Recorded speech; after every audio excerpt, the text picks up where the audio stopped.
श्रीमद् गणपतये नमः। वक्रतुंड महाकाय सूर्यकोटि समप्रभ निर्विघ्नं कुरु मे देव सर्वकार्येषु सर्वदा। गुरुर्ब्रह्मा गुरुर्विष्णु गुरुदेव महेश्वर गुरु साक्षात् परब्रह्म तस्मै श्री गुरुवे नमः। श्री शिव महापुराण अथ 10वां अध्याय। श्री हरि को शिष्ट की रक्षा का भार एवं भोग मोक्ष दान का अधिकार देकर भगवान शिव का अंतर्धान होना। यह रुद्र संहिता सृष्टिखंड का 10वां अध्याय है। परमेश्वर उवाच अन्नक्षुण हरे विष्णो शासनम परमं श्रुत सदा सर्वेषु लोकेषु मान्यः पूजो भविष्यति। परमेश्वर शिव जी बोले, उत्तम व्रत का पालन करने वाले हे हरे हे विष्णु, आप मेरी दूसरी आज्ञा सुनी। उसका पालन करने से आप सदा समस्त लोकों में माननीय और पूजनीय होंगे। ब्रह्मणा निर्मिते लोके यदा दुःखं प्रजायते तदा तं सर्वदुःखानां नाशाय तत्परो भव।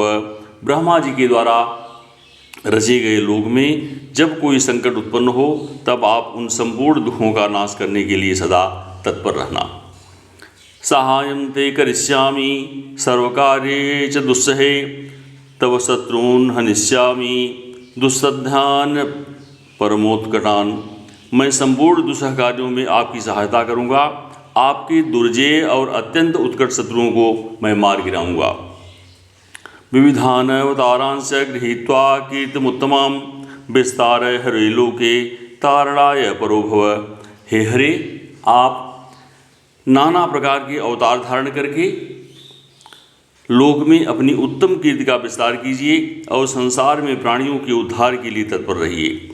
गुण रूपो हम रुद्रो हनेन वपुषा सदा कार्यं करिष्ये लोकानां तवाशक्यं न संशयः।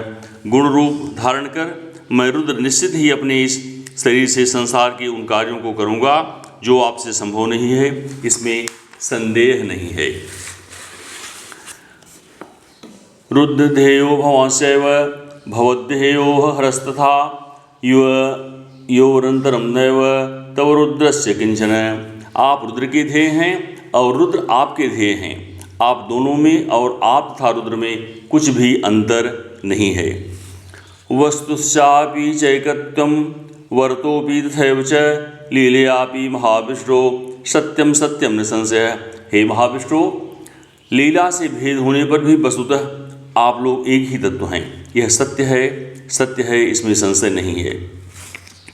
रुद्र भक्तो नरो यस्तु तव निंदा करिष्यति तस्य पुण्यं च निखिलं दुदं भस्म भविष्यति। जो मनुष्य रुद्र का भक्त होकर आपकी निंदा करेगा उसका सारा पुण्य तत्काल भस्म हो जाएगा।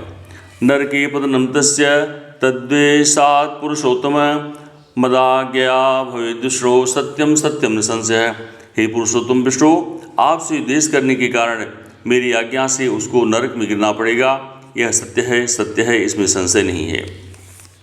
लोके अस्मिन् मुक्तो नृणां भुक्तिसिद्धस्य विशेषतः ध्येयं पूज्यस्य भक्तानां निग्रहानुग्रहो कुरु।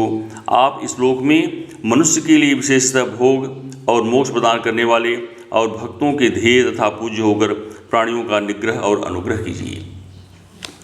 इत्युक्ता मां च धातारं हस्ते धृत्वा स्वयं हरिं कथयामास दुःखेषु सहायो भव सर्वदा। ऐसा कहकर भगवान शिव ने मेरा हाथ पकड़ लिया और श्री विष्णु को सौंप कर उनसे कहा, आप संकट के समय सदा इनकी सहायता करते रहें।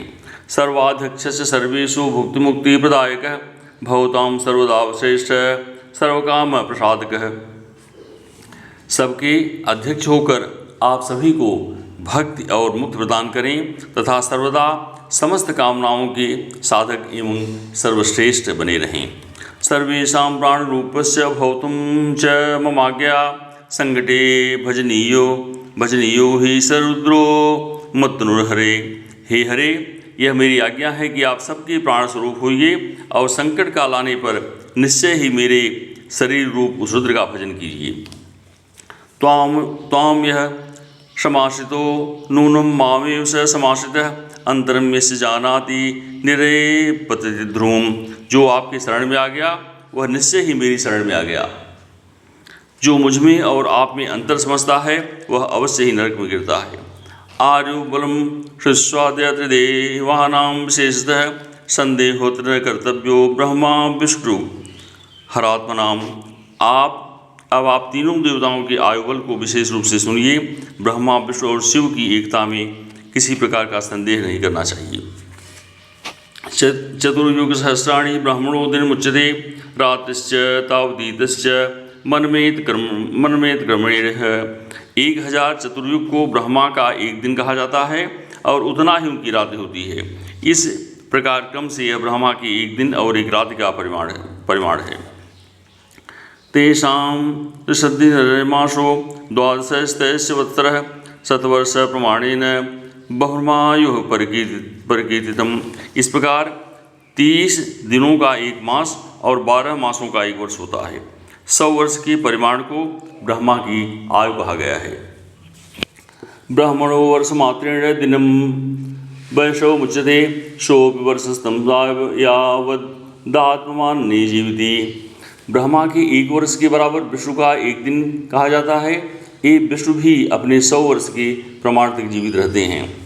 वैश्वेन तु वर्षेण दिनं रौद्रं भवेद्धूम हरो वर्षस्ते याति नररूपेण संस्थितः। विष्णु के एक वर्ष के बराबर रुद्र का एक दिन होता है। भगवान रुद्र भी उस मान के अनुसार नर रूप में 100 वर्ष तक स्थित रहते हैं। यावत् उच्चस्तम वक्ते सदाशिव मौद्धूम पश्चाच्छिक्तं समभ्येति यावन्नित स्वस्थं भवेत्। निःश्वासोच्छ शीतानां च सर्वेषामेव देहिनां ब्रह्मा विष्णुहराणां च गन्धर्वोरगराक्षसाम् 21 सहस्राणि शतैखड्भिः शतानि च अहोरात्राणि चोक्तानि प्रमाणं सुरसुत्तमो। तदनंतर शिव के मुख से श्वास निकलता है और जब तक वह निकलता रहता है तब तक वह शक्ति को प्राप्त कर पुनः जब निश्वास लेते हैं तब तक ब्रह्मा विष्णु शिव गंधर्व नाग और राक्षस आदि सभी देहधारियों के निश्वास और उच्छ्वास को बाहर और भीतर ले जाने के क्रम की संख्या हे सुरसत्तम दिन रात में मिलाकर 21,000 का 100 गुना एवं 600 अर्थात 21,06,000 कही गई है।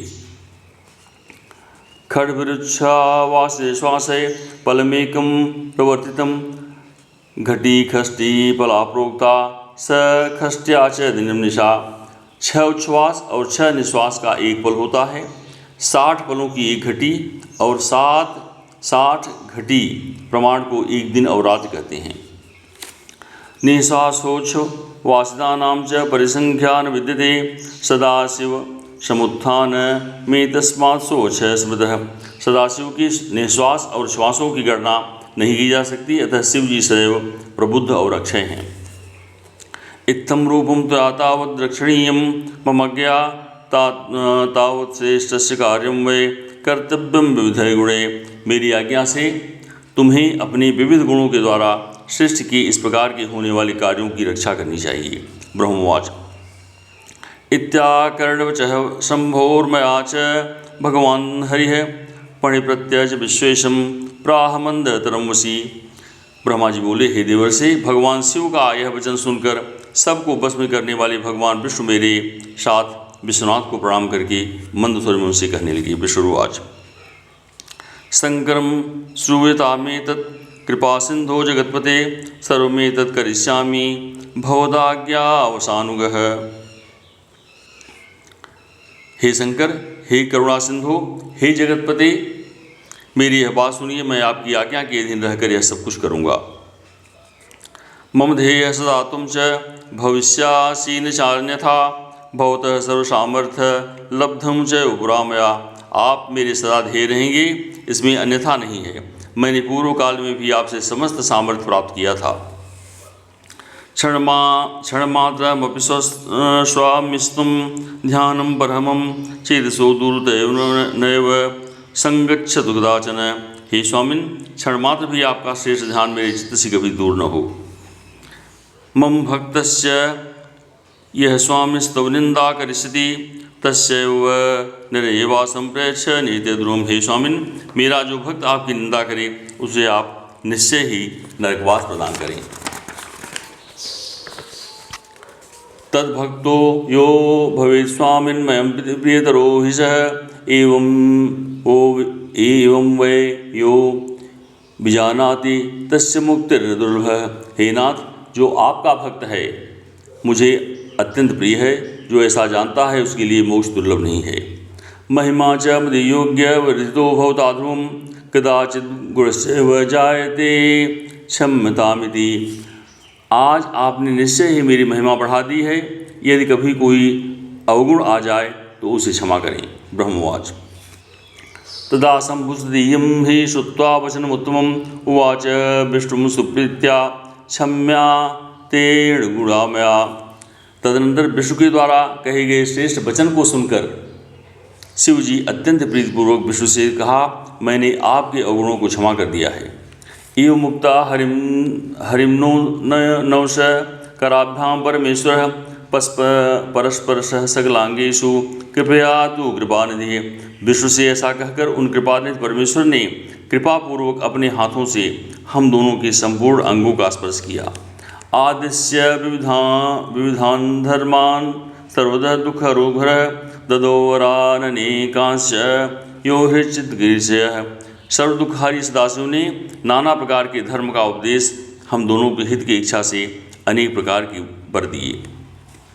ततः स भगवान शंभो कृपया भक्तवत्सलः दृष्ट्या संपसितो शीघ्रं तत्रैवान्तर्धीयत। इसके बाद भगवतवत्सल भगवान शंभु कृपापूर्वक हमारी ओर देखकर हम दोनों के देखते देखते शीघ्र वहीं अंतर्धान हो गए। तदा प्रवृत्तिं लोकेऽस्मिन् लिंग पूजा विधि स्मृतः लिंगे प्रतिष्ठित शंभुर्भुक्त मुक्ति प्रदायकः। तभी से इस लोक में लिंग पूजा का विधान प्रचलित हुआ है। लिंग में प्रतिष्ठित भगवान शिव भोग और मोक्ष देने वाले हैं। लिंग वेदिर्महादेवी लिंगम साक्षान् महेश्वरः लयना लिंग मृत्युक्तम तत्रैव निखिलम जगत। शिवलिंग की वेदी महादेवी का स्वरूप है और लिंग साक्षात परमेश्वर हैं। लय कारक होने के कारण ही इसे लिंग कहा गया है। इसमें संपूर्ण जगह स्थित रहता है। यस्तुलिंगम पठे नित्य माख्यानम लिंग सन्निधौ खड़माशिक्ष रूपो वै नात्रम कार्य विचारणा। जो शिवलिंग के समीप स्थिर होकर नित्य इस लिंग के आख्यान को पढ़ता है वह 6 मास में ही शिव स्वरूप हो जाता है, इसमें संदेह नहीं करना चाहिए। यस्तुलिंग समीपे तो कार्यम किंचित करोति च तस्य पुण्य फलम वक्तुम न शक्नोमि महामुनि।